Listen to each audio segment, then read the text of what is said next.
বন্ধুরা, তোমরা তো সবাই জানো এই দিনে আমাদের ভারতবর্ষ স্বাধীনতা পালন করেছিল, পেয়েছিল ইংরেজদের হাত থেকে। তো আমরা গর্বিত আমাদের এই দেশে আমাদের জন্ম বলে। তো দেশের জন্য সবাই কমেন্ট করো, জয় বন্দে মাতরম। আজ আমরা স্বাধীনতা দিবসের দিন আমরা স্কুলে গিয়েছি অনুষ্ঠানের জন্য। আমরা এই স্কুলে পড়িনি, কিন্তু ছোটবেলায় স্কুলে খুব খুব এনজয় করেছিলাম। আর আজকে সমস্ত বাচ্চা শিশুরা এনজয় করছে, আর আমরা দূর থেকে ভিডিও করছি তোমাদের সামনে দেওয়ার জন্য। আমাদের মঙ্গলবাড়িয়া এই স্কুলে আমরা মানুষ পড়াশোনা করেছি, যাই মাঝে মাঝে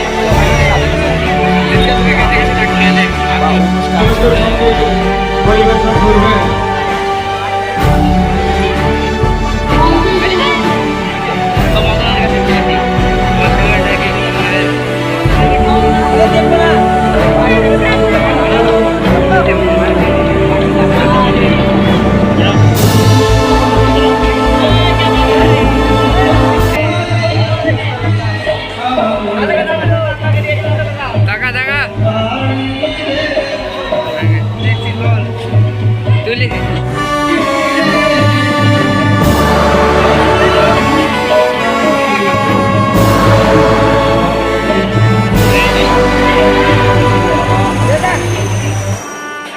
দেখতে পাচ্ছ, এটা আমাদের মদন দাদু স্পেশাল।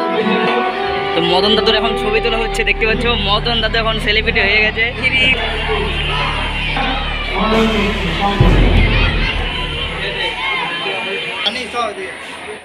এটা আমাদের অফিস না, অফিসে কাজ ছবি দেখতে পাচ্ছ। তো আমাদের মমতা দিদির ছবি দেখতে পাচ্ছ।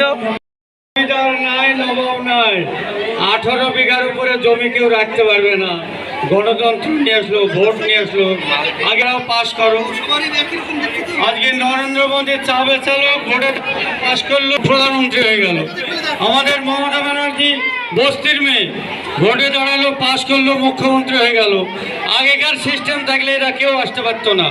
কেউ সে একবারে মেয়ে একজন দ্রৌপদী মুর্মু, তাকে আমি অনেশ্বর বাড়ির পাশেই, এবং আমার মাইকে প্রবলেম গেছে। ওর এক ভাইয়ের ছেলে আমার স্কুলের মাস্টার ছিলেন, সুজিত মুর্মু, নিয়ে চলে গেছে। তাহলে এরাও রাষ্ট্রপতি হতে হচ্ছে, সব ডক্টর আম্বেদকরের জন্যে, সংবিধানের জন্যে। তাই তোমরা ভালো থাকো, সবাই সুস্থ থাকো। আমার একটা কথা মনে পড়ে যাচ্ছে, আমি যখন এনসিসি ট্রেনিং নিতে গেছিলাম কল্যাণী, ফায়ারিং ট্রেনিং, জাপানের কিছু ছেলেমেয়েরা আমাদের সাথে ট্রেনিং নিয়েছে ট্রেনে। ওই রাত্রে গিয়ে সবাই একসাথে আলোচনা হতো। তোদের দেশের জাতীয় সঙ্গীত গান গাইছে ওরা, আমরা বুঝতে পারছি না জাপানি কথা। তা আমরা হো করে হাসছি।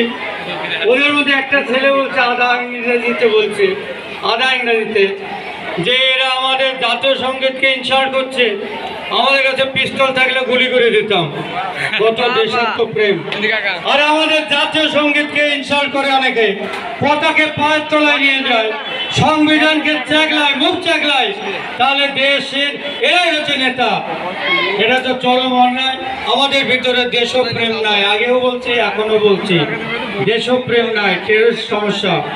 তো যাক, তোমরা চকলেট নাও। আমি এখানেই আমাদের অনুষ্ঠান শেষ করে দিচ্ছি। তোমরা অক্লান্ত পরিশ্রম করলাম, শিক্ষকরা অক্লান্ত পরিশ্রম করলেন কদিন ধরে। আমার হাতে 10টা ছুটি আছে বছরে। আমি কালকে দিনটা ছুটি ঘোষণা করে দিলাম। কালকে সম্পূর্ণ বিদ্যালয় বন্ধ, ছুটি ঘোষণা করে দিলাম। তোমরা পরশুদিন স্কুলে আসবা, ঠিক আছে? যেমন ভাবে আসো তেমন ভাবে আসবা।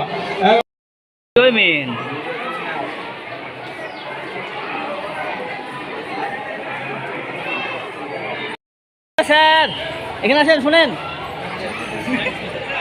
তো ফ্রেন্ড, তো সবাইকে নমস্কার। আর ভিডিওটা যদি ভালো লাগে অবশ্যই চ্যানেলটিকে সাবস্ক্রাইব করে দেবেন। তো কারণটা বলছি, তো কারণটা দেখতে পাচ্ছ, তো আমাদের হেড স্যার, এখনকার হেড স্যার বীরেন্দ্রনাথ দাস বই রাখবো।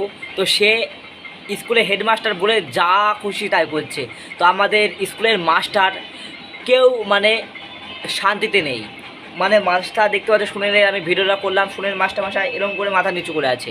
কারণটা, আর ও কী বললো ভিডিওতে বললো আমি স্কুল কালকে আগামীকাল 16ই আগস্ট 15ই আগস্ট স্কুলটা ছুটি রাখবে। ও মানে ওর আইনটা ওর বাবার, ও আইনটাকে নিজের হাতে তুলে নিয়েছে। কাল কি স্কুল কোনো জায়গায় কি স্কুলটা ছুটি আছে তোমরা বলবে আমাকে কমেন্টে। তো কালকে স্কুলটা ছুটি নাই, আর ও মাস্টারমশাই মানে কেরম একটা ট্যালেন্ট দেখো। কালকে স্কুল মঙ্গলবারে স্কুল আমাদের বন্ধ থাকবে, মানে নিজের হাতে থেকে আইন তুলে নিয়েছে। তো এই ভিডিওটা ভাইরাল করো, আর মাস্টারটাকে একটু সবাক শেখানোর দরকার। তো তাড়াতাড়ি যা খুশি তোমরা করবে, তোমরা দর্শক, তোমরা